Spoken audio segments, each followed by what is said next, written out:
Thanks very much, Candice, for the introduction. But for today, given we've got the exciting launch of new Acorn, I'm going to spend some time talking about one of my favourite things, which is the transactional spend data. Many of you will know that it's that and mobile app data, two of my favourite topics. So I'm going to kick off this section by looking at our new customer groups through the lens of the consumer spend data. So for those who aren't so familiar, just to give you a bit of context in terms of what the spend data is, it's real debit card data taken from top 4 UK banks, and it allows us to analyse consumer spend patterns from a large sample of the UK population. So we cover over 9% of UK adults within the data. The data is, of course, because it's a CACI product, Acorn coded, and it allows us to see how customers are spending by small geographies and over time.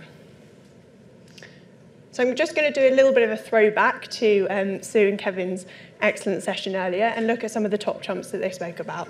So I'm going to be covering 3 main consumer groups. So our first is our commuter belt wealth, who are our well-off older families and empty nesters living in detached properties within easy reach of major cities. We have our up-and-coming urbanites. These are educated young people with a slightly lower disposable income. They tend to be sharing in privately rented flats. And finally, we've got our semi-rural maturity. So these are our older couples. They're coming up to retirement age, or they might already be retired, and they're living in good-sized properties in the semi-rural areas. So what we're going to be doing is looking at kind of how they're spending.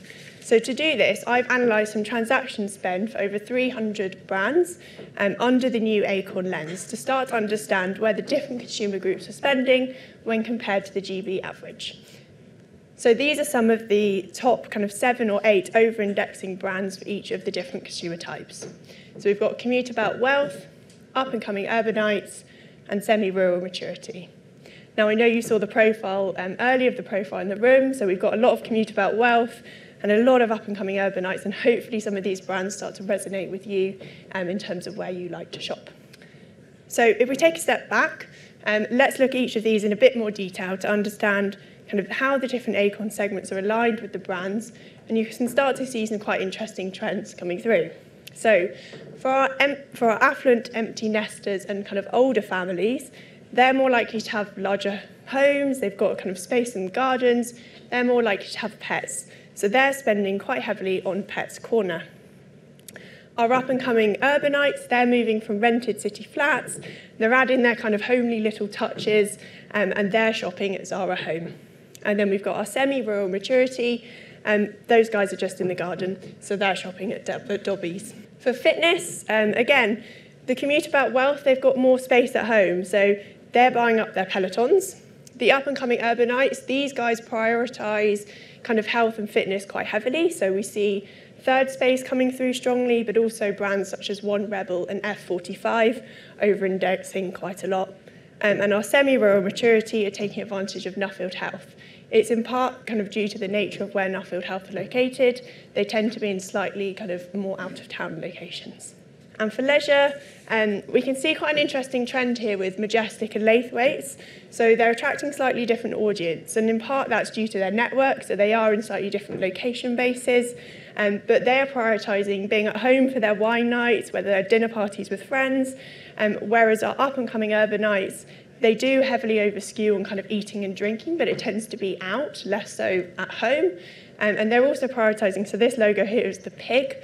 So these guys are kind of city escapes, nice little weekends away, and that's high up on their agenda. Everything I've shown you today's come from our new Brand Dimensions dashboard. It launched back earlier at the start of the year. And Brand Dimensions is a kind of monthly product that we have, which allows you to track over 300 brands and over £4 billion worth of spend every single month.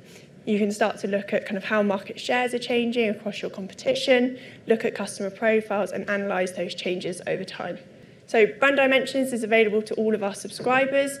As I said, you get it each month in a dashboard. So I've just included kind of 4 different screenshots to start to give you an idea of the different views.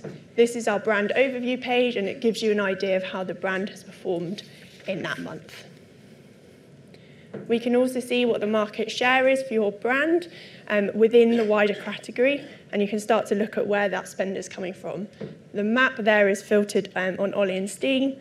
If you've just walked around the streets here, it will start to make sense in terms of the places coming through for that.